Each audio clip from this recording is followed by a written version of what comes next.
December 8, 1941. Manila, Philippines. General Douglas MacArthur received the news of Pearl Harbor and immediately understood that the plans he had been developing for the defense of the Philippines had become obsolete before they could be executed. The plans had depended on reinforcement from the United States Navy and Army Air Corps, reinforcement that could not come now because the Navy that would have provided it was on the bottom of Pearl Harbor, and the Air Corps that would have supported it had been largely destroyed on the ground at Clark Field when Japanese aircraft struck it 9 hours after Pearl Harbor. A delay that military historians have been arguing about ever since without producing a definitive explanation for why. MacArthur's air commander did not have his aircraft airborne and dispersed in the hours after Pearl Harbor made a Japanese attack on the Philippines inevitable. The Philippines would have to be defended with what was there. What was there was approximately 12,000 American soldiers and approximately 65,000 Filipino soldiers of the Philippine Army, the latter a force that had been partially trained and partially equipped under the reorganization program that MacArthur had been implementing since 1936 and that the timetable for the invasion had interrupted before it was complete. Against this force, Japan was committing General Homma's 14th Area Army, approximately 130,000 soldiers who had been designated for the Philippines specifically and who were expected by Imperial General Headquarters to secure the islands within 50 days, freeing Homma's forces for subsequent operations. MacArthur activated War Plan Orange 3 on December 23, 1941, ordering American and Filipino forces to withdraw into the Bataan Peninsula, the narrow finger of land on the western side of Manila Bay whose jungle terrain and mountain interior offered the best prospects for the kind of defensive fight that the available forces could sustain. The withdrawal to Bataan was itself one of the more impressive operational achievements of the early Pacific War, conducted under Japanese pressure and in conditions that tested the staff work and the tactical skill of the officers who managed it. Forces from multiple directions converged on Bataan through choke points that Japanese air and ground attack threatened continuously, and the fact that the withdrawal succeeded in bringing the bulk of the American and Filipino force into the peninsula before Japanese forces could cut the routes was a credit to the officers who managed it.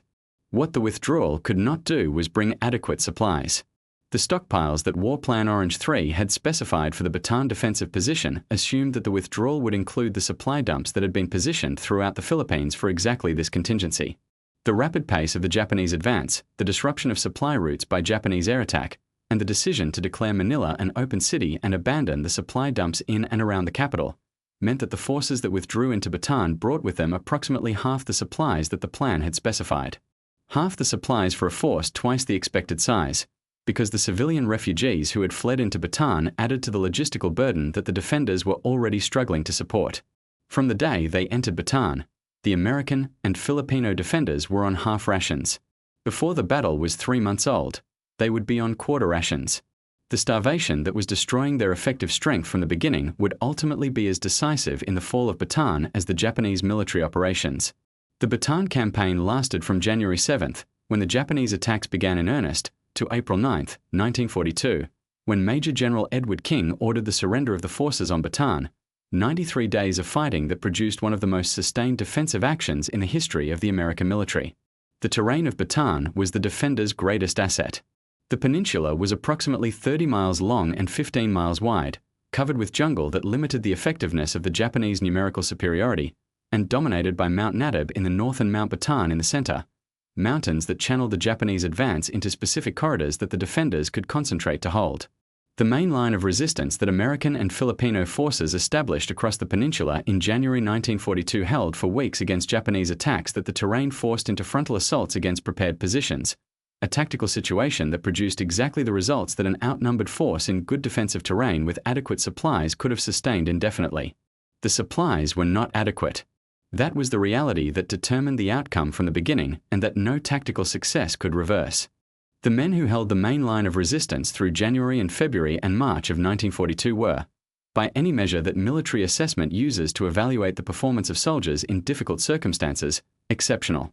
They were fighting on starvation rations, weakened by malaria and dysentery that the tropical environment of Bataan produced in men whose physical condition was already compromised by inadequate nutrition, against an enemy that had air superiority and numerical superiority and supply lines that were functioning normally. Private First Class Arthur Wermuth, a Wisconsin National Guardsman who acquired the nickname One-Man Army of Bataan from the Filipino and American press, conducted a series of individual combat actions that produced an estimated personal kill total that his superiors found difficult to verify but impossible to dismiss given the specific tactical situations they were verified in. Wermuth moved through Japanese-occupied territory alone, on patrols that the conventional tactical doctrine of the era specified should involve at minimum a squad, engaging Japanese soldiers in the darkness with a specific combination of physical courage and practical cunning that earned him the Distinguished Service Cross and the attention of correspondents who were looking for the individual heroism stories that the slow strategic disaster of Bataan needed to produce to keep the American public engaged. He was representative in his extreme version of a quality that the Bataan defenders produced in abundance, the quality of continuing to fight effectively against an opponent that was going to win eventually, not because the opponent could be defeated, but because fighting effectively was what American soldiers did while they were still capable of doing it. The medical situation on Bataan became, as the campaign extended into its third month, one of the most severe challenges to the defense.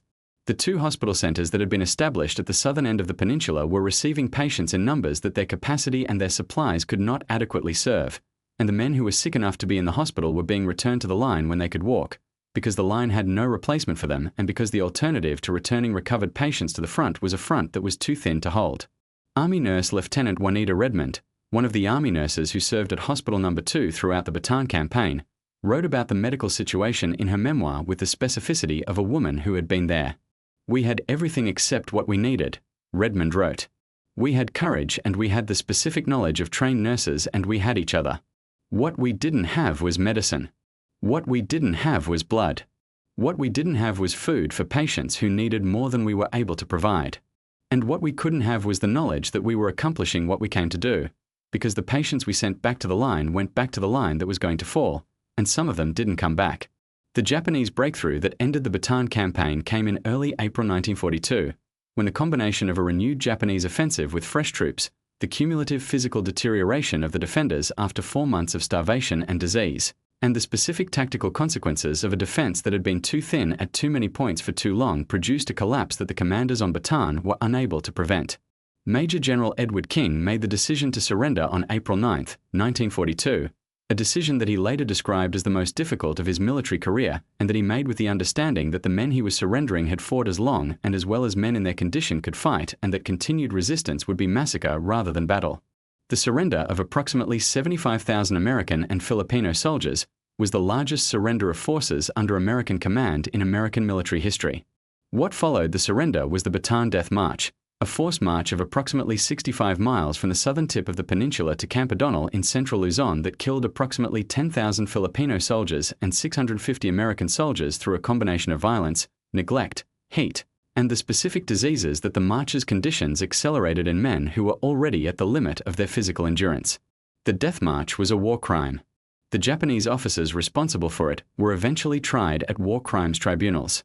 General Homma, who had commanded the 14th Area Army, was convicted and executed. The survivors of Bataan and the Death March who lived through the subsequent years of Japanese captivity and were liberated in 1945 were the men whose stories captured the specific quality of what the Bataan campaign had been. Not victory. Not the triumphant defensive action that held against the odds and bought the time that made subsequent operations possible, though Bataan did by the time that the Japanese had not anticipated and did disrupt the Japanese operational schedule for subsequent operations.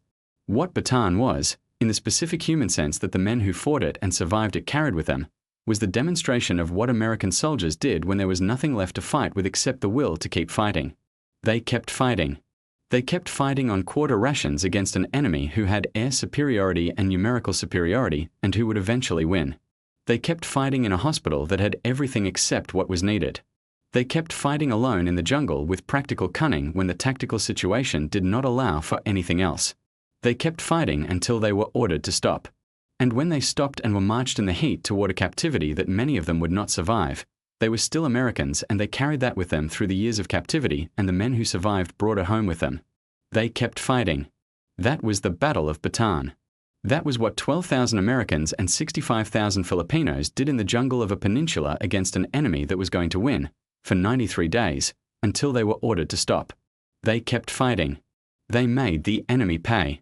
They disrupted the Japanese schedule and forced Homma to commit his reserve divisions to take a peninsula he had expected to fall in weeks.